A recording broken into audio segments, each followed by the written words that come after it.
Hey YouTube, I've been wanting to create a video as a way to explain my DCAU that I started creating around last year when the hyperfixation kind of started picking up, and considering the new Supergirl movie is coming out very soon as of the time that I've started actually putting this together, I figured why not start with the Super Family, or at least all the major players in Metropolis. You know, like Clark, Lois, both Superboys who are no longer going by Superboy for reasons which I will explain later, as well as a couple of OCs, and of course, the cake thief himself, Lex Luthor. The first that we've got to go over is, of course, the original, the OG Supes, aka Clark. I will say, this universe is farther ahead in the timeline than most canon universes. Most canon universes would have Clark be roughly in his 30s. This one has him a lot closer to his early to mid 40s, roughly. It's basically like, because this AU hinges on certain characters being older than they are in canon, I have to bump everyone who it would make sense to bump up in age. As far as Clark's character design for his design as Superman, I didn't really change much from most canon depictions, except I really tried to stay away from the hyper techy appearance that a lot of Superman suits tend to go for. I mean, I went very much back to the classics. I kept the red trunks. I went with more of a powdery or sky blue base, kind of like reminiscent of like the old school like Star Trek science officer uniform. There's a little bit of that shade of blue, I guess, in there. That's because Clark's suit is supposed to be something that's a little cheesy. It's a little homemade, because it's not like, you know, it wasn't intended to be a permanent thing for him to do. It was, in the lore, I have it to where the Superman suit started out as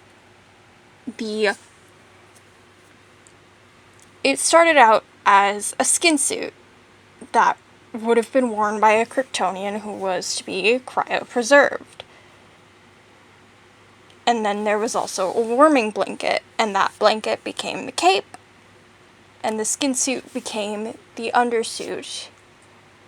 The skin suit was damaged in the crotch area and could not be repaired because the material was impregnable to most sewing needles. So Ma Kent sewed a pair of shorts to go over it, and the boots are based off of like retrofuturism space boots with a little bit of a cowboy, like, there's a little base for stirrups for some reason that I decided to include. I don't know. It's a nice little detail. It's solid, it's simple, it's Superman. Some people have said that he looks like he's gone bald, but that's really just a product of trying to have his hairstyle look a little bit more swooshed, slicked back as Clark. Kind of like how it is in James Gunn's film. Because Gunn's film and then My Adventures with Superman are the two main pieces of Superman media that I'm drawing the highest amount of inspiration from. As far as his appearance as Clark Kent the human, there's not much of a difference in his physical appearance other than his hair is messier. He wears the stereotypical black glasses, and as far as his fashion sense, it's very much frumpy, like David Cornsweet's portrayal is dressed. There's not much of a difference. On the topic of Clark's human life, I have to bring up Lois Lane. Obviously, My Adventures with Superman is a huge inspiration for this, and that particular piece of media led me to make Lois Korean, like she is in that particular piece of media. Now, obviously, this Lois is aged like a fine wine. She's going gray, she's a little wrinkled, you know. That's a woman who is certainly wise. And in fact, at this point in time, she is slated to take over as the new editor-in-chief for the Daily Planet. Which, hey, pretty solid career moves. And she's still an amazing mother, a talented cook, though her sweet tooth is definitely still a problem even today. Same with her tendency for some colorful vocabulary. As far as her character design itself, I kept her in mostly purples, as that's a very common theme I've seen with most modern Lois Lane designs. My Adventures with Superman Lois obviously being an exception, but most Lois Lanes I see are typically dressed in shades of purple, which is a very interesting thing, considering purple is also a color associated typically with Lex. Moving on to Kara Zor-El, who is no longer going by Supergirl, unlike the 2026 movie that should be coming out very soon as of recording this. I actually have her going by a different name, and that is Sunstorm. And that's because I really wanted to lean into Kara's past as a soldier, specifically a child soldier, but basically her design draws a little bit of inspiration from She-Ra, definitely as far as the colors palette, but also, if you'll notice, the mark of L on her chest is actually inverted compared to Clark's, and that's because it's a little bit inspired by how United States ships, to declare a sign of war, you have to flip the flag upside down so that the stars are in the bottom corner attached to the mast, and it's like just not meant to be a sign of something good. That's kind of the idea I went for Kara's symbol of L to actually be a wartime symbol. And her, in universe, her suit is actually inspired by the clothing that Kryptonian military generals would wear, because she's a former soldier, and being the only one who can promote her rank now, she's become the general.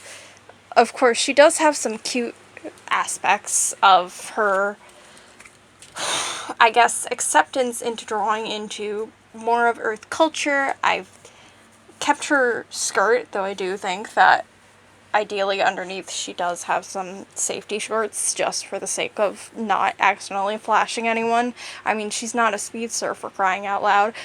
And also a scrunchie, because whatever, it's cute. She deserves to look cute. Like, she can do both. She can do both. Get a girl that can do both, am I right?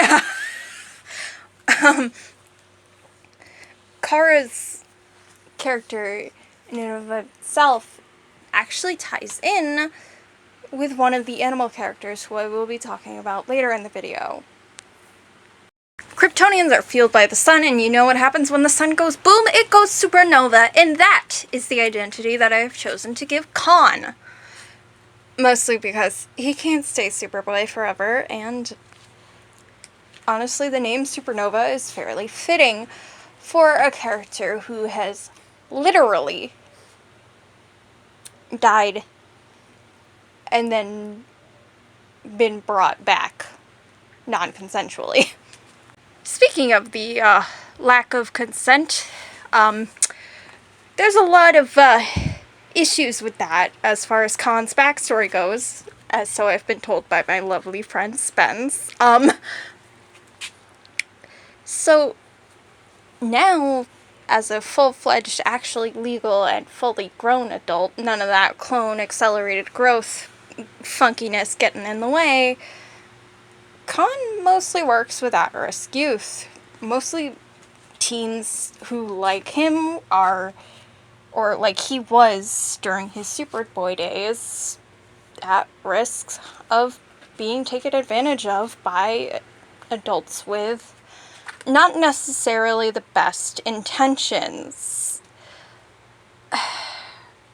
Also, as far as his personal, like, growth and his character design go, I know that there's technically a pipeline from punk rocker to the t-shirt and jeans look, and I mean, if you ask me personally, the t-shirt and jeans look is kind of ugly, so I decided to just go for a bit of a combo of both designs, going for something that carried more of the punk rocker aesthetic and the traditional Superman colors, but I kept a black t-shirt, but I decided to make the crest a traditional colorful crest instead of just the plain red.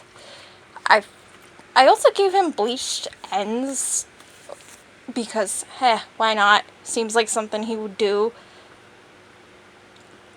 Yeah, and as far as his eye color, he shares his eye color with Lex Luthor, because Lex Luthor is his other genetic donor, the one who actually willingly donated his genetics. Yikes. Poor Clark. Here is the first OC of this video. Martha Jolene Kent, aka Mars, aka Mar L. Kent. Mar is a K-pop idol in her day life. I wrote her to be someone working occasionally with Dinah Lance, and she is very obviously Clark and Lois's kid, but she's definitely more Lois's kid. She is technically the middle sibling of the Kents. Her design is very sporty. It's very based off of a lot of anime aesthetics. She has the hyper long ponytail. She has the Kamina glasses, which in universe were a gift from Khan.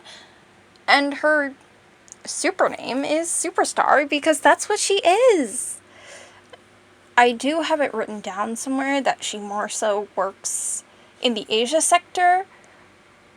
I'll explain eventually how the Justice League works, because, I mean, it's basically a superhero union and there's different branches. The one that the traditional Trinity oversee, you know, Batman, Superman, and Wonder Woman, is the branch that handles the American continents, so North America and South America, and a little bit of their respective halves of the Pacific and the Atlantic.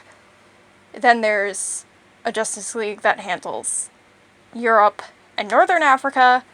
There's a Justice League that handles the main continent of Asia, as well as a good chunk of the Pacific Islands. And then there's a Justice League that handles Australia and the southern half of Africa. I don't know, it just made sense for them to be global organizations, and then all of those Justice Leagues, trinities, meet and essentially act as the Justice League of Earth. Like, everyone's a part of the Justice League of Earth, but there are specific sub-Justice Leagues that handle different continents, and it just makes sure that nobody is servicing an area that they aren't familiar with, and it also ensures that if someone's working in a mission that's outside of their normal territory, they do have someone to connect to in case they need a quick evac and they can't speak with anyone from their normal branch of the Justice Leagues. Now we need to talk about John, and John is very important to this universe, and therefore he's gonna have the longest section of this video, because he's technically two characters in one, and I'll get to that in just a second. As far as normal John, at this point in time, he's about 20 years old. He's in college to be an engineering student, because I have this idea that he really enjoyed fixing up the old farm truck with Pa Kent back in Kansas, and that kind of sparked a love of machines, which was even more fueled by gaining his Kryptonian powers and being able to actually see how anything in the world, as long as it wasn't cased in the lead, would work. As far as his superhero identity, he is known as Sunbay because he is extremely open about being half human, and that even lends itself to his design, being that he only wears half of a cape instead of a full one. He's also more focused on the brighter, punchier colors. He's really trying to become the brightest blue, as people tend to call him. He's got the longest hair of all the Kents, even longer than Mars, and that's honestly because I project a little bit of an autism thing onto him, and that's that he hates having his hair cut to the point where he just won't do it ever, and he has never done it. He's also a very big fan of Star Trek, to the point where he found the character of Spock to be incredibly important in navigating his identity of being half alien, half human. Now, before I continue talking about John and why he is two characters in one, I have to go over the effects of kryptonite, because that's very important to that aspect of his character.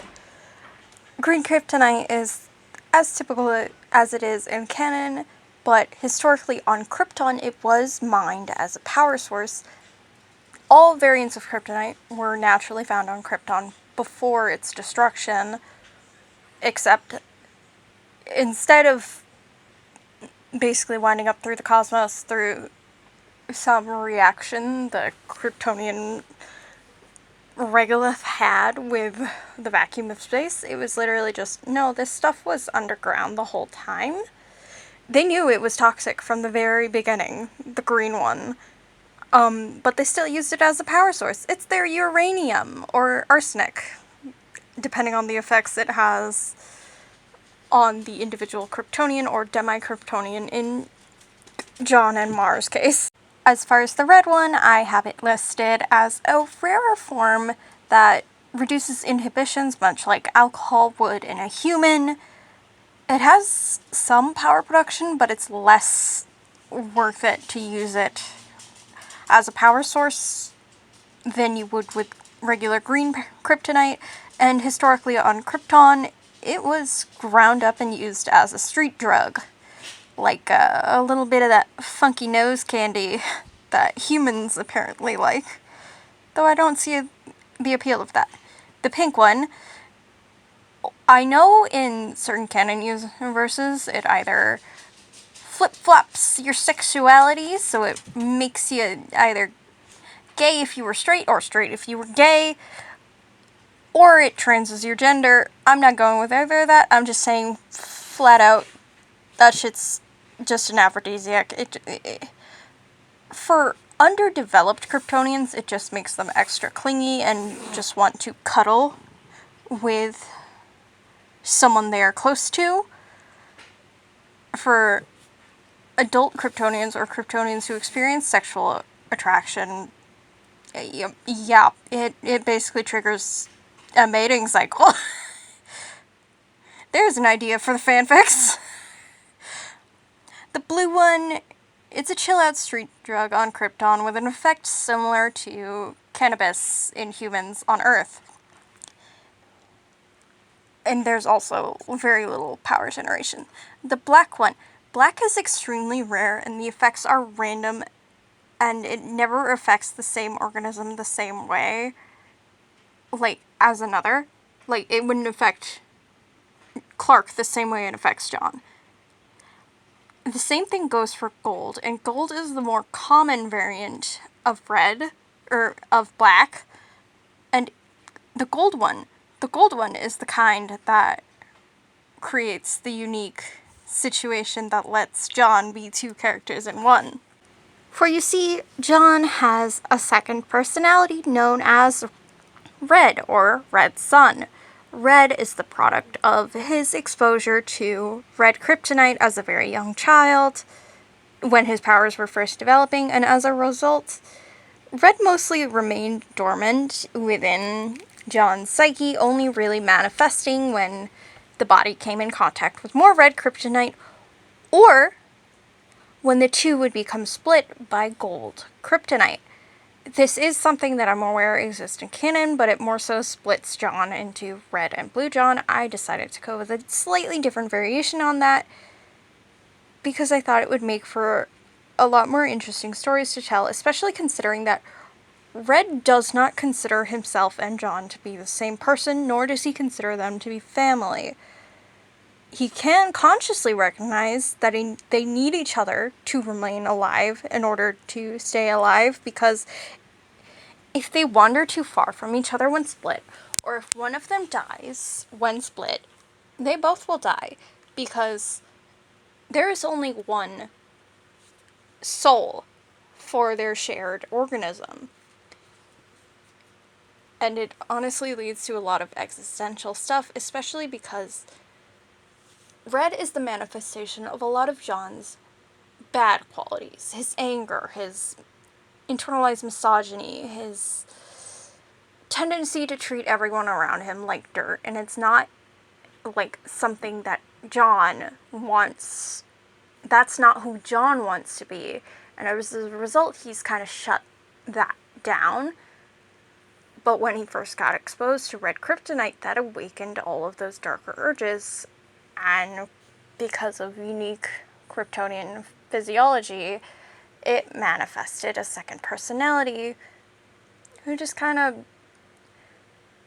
It's sort of like how in the CW's Flash, there was Caitlin and Frost's separate dynamic, where sometimes you'd have Frost and sometimes you'd have Caitlin Snow, who both had very differing personalities, but they both cared for the people around them in their own unique ways.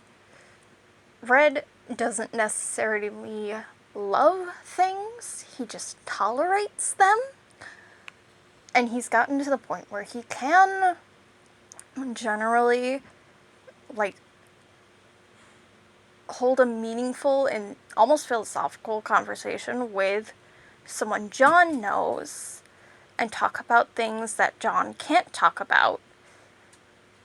And Red is aware of the fact that it is not a good idea for him to be amongst society because he views himself as a danger to humanity.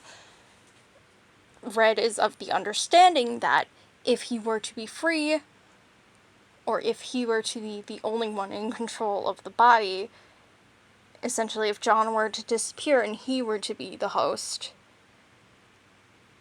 things would go horribly, horribly wrong.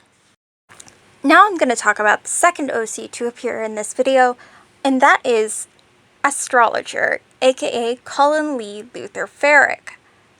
They are obviously a Luther child. They use they/them pronouns, and they are based off the concept of magical girls from Japanese anime.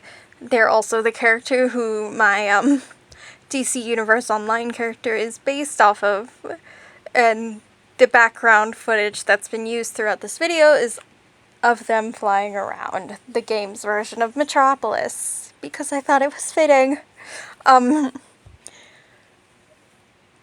Honestly, half the reason I created Colin was because I wanted to create a character who would essentially be the Duke Thomas of Metropolis. In the Batman mythos, Duke Thomas, aka the Signal, is their day shift guy. He's the one who's kind of the odd one out of the bunch and doesn't really fit in with the rest and doesn't really consider himself fully a part of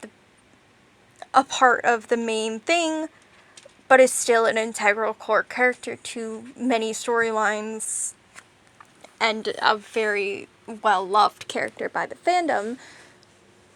Colin I wanted to create as Metropolis's night shift person. while Clark and the rest of the super family mostly fight crime during the day and deal with, kaiju and crazy bullshit like Brainiac and Lex Luthor's crazy fucking mechs and everything, Colin works at night, dealing with various magical disturbances and actual creepy, bits of Appalachian folklore, because that's where they grew up. They grew up in the Shenandoah Valley of Virginia, so if you're from there, give it a shout. And it's important to note that their form that I initially drew them in that you're seeing is only their transformation state. It's kind of like how Billy Batson becomes Shazam, or Captain Marvel if you're comics only. That is not what they truly look like.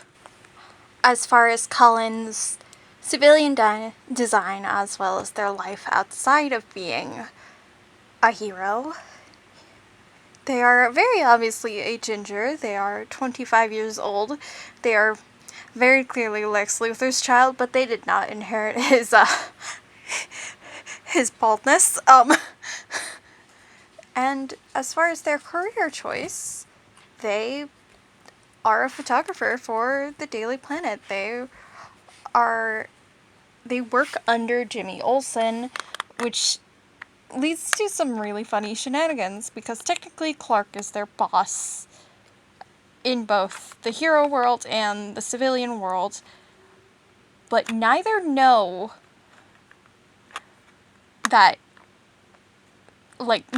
each other's secret identity. It isn't until much later, because Colin starts working more with John on a hero team founded by Damien known as the Dream Team, that they figure out that, oh shit,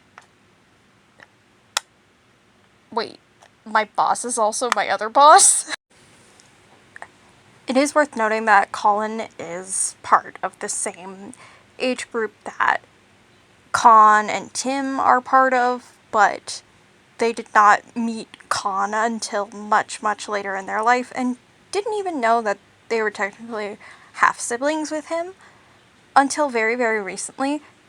And it's become an interesting thing for them to cope with, knowing that, oh god, you're my half-sibling?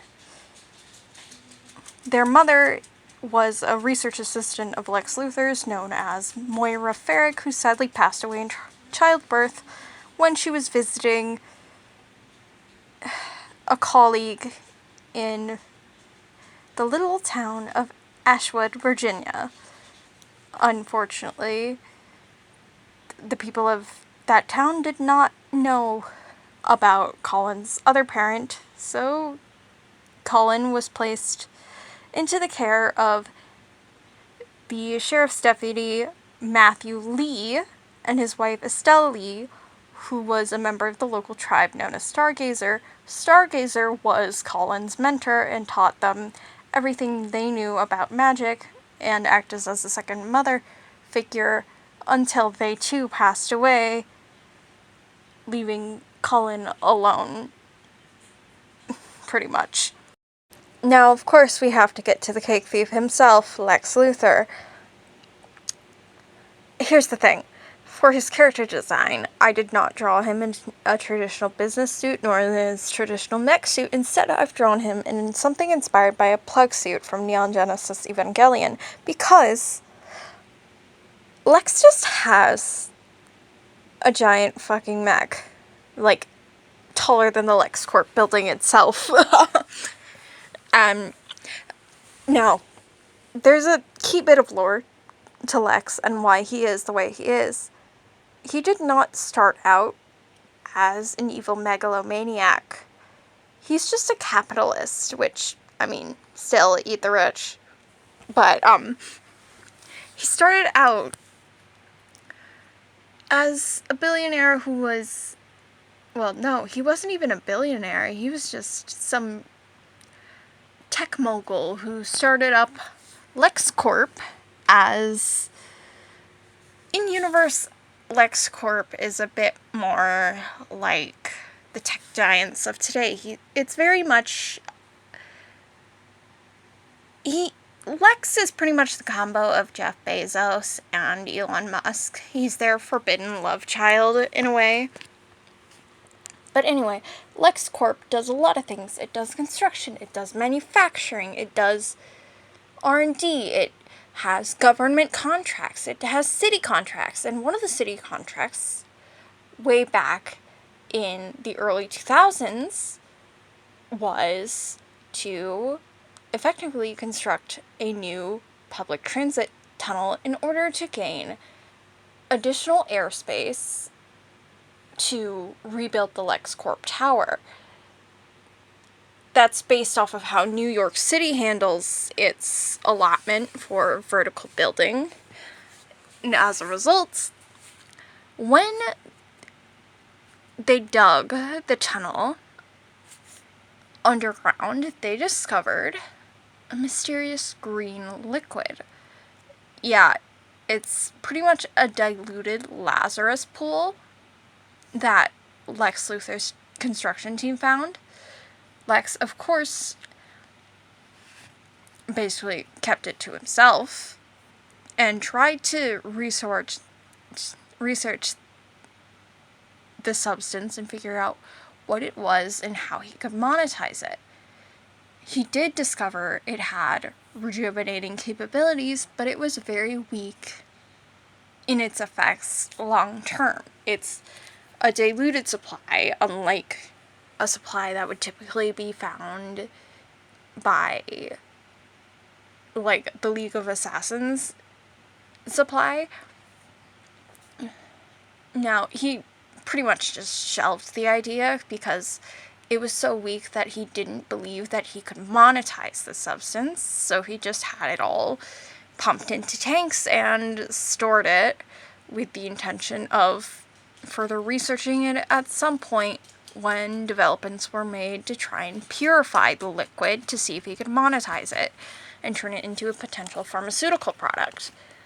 Well, flash forward to about 2005, when Superman starts popping a real wrench into LexCorp's works. Because Lex Luthor, the xenophobe he is, decides that this magical green space rock that his mining corporation in South America has been digging up is a very useful power source.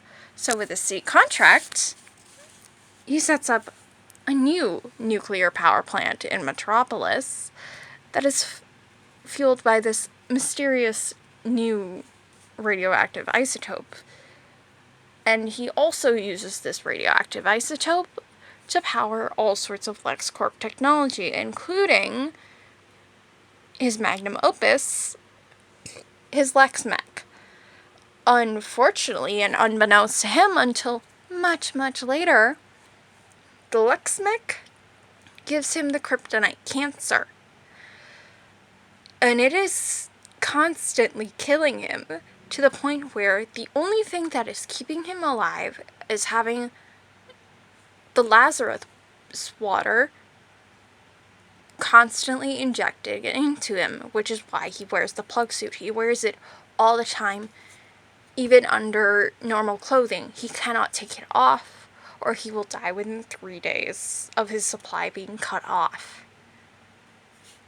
Unfortunately, one of the side effects of constant exposure to Lazarus fluid is a negative effect on the mind, particularly a deterioration of the psyche, which often mimics actual diseases such as dementia and Alzheimer's. Effectively, by having to expose himself in this liquid for the remainder of his life, he is slowly eating away at his own mind in order to stay alive.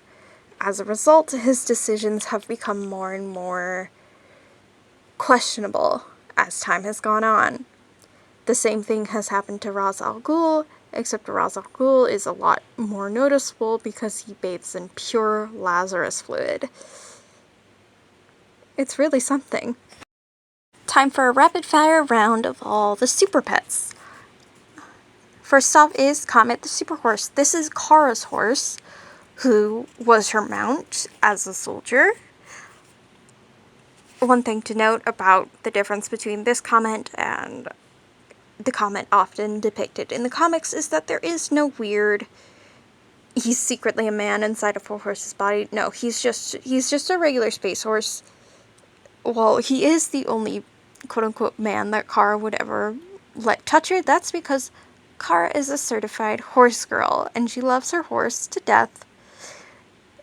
And yeah, no weirdness here. Bonk. Next we have Crypto the Super Dog, who I've personally drawn based off my real dog, Connor. And as a result, I've decided to give Crypto to Con instead of having him be Clark or Kara's dog. Now, that's because Crypto's kind of made himself into a makeshift therapy dog for Con, because Con has been through some shit. The third and final super pet that I am including is Chloe, who is John's dog, and based off of my own dog, Chloe, both drawn to look like her and named exactly after her, because the real Chloe passed away on Thursday, June 11th, 2026, and I chose to honor her by permanently including her in this AU by giving her to John. I really miss her, and I don't know. It's just something I thought I'd do as a way to honor her memory. Thank you all for sticking around to listen to me yap about this portion of my little universe. A happy Pride Month, a lovely June to those of you who don't really vibe with the rainbow capitalism situation. If you'd like to hear more, probably by sometime July, I'll have all of the Gothamite vigilantes taken care of, as well as the titular bitular for the Echoverse, who is the reason why this universe is called the Echoverse. But if you are too lazy to wait for another long form video, or you just want to see art as it gets made instead of when it gets put into these big compilation videos, go ahead and look down in the towel section below and you can find all my different social medias. You can find the link to our Discord server. Yeah, it's a really chill place. Have a good one.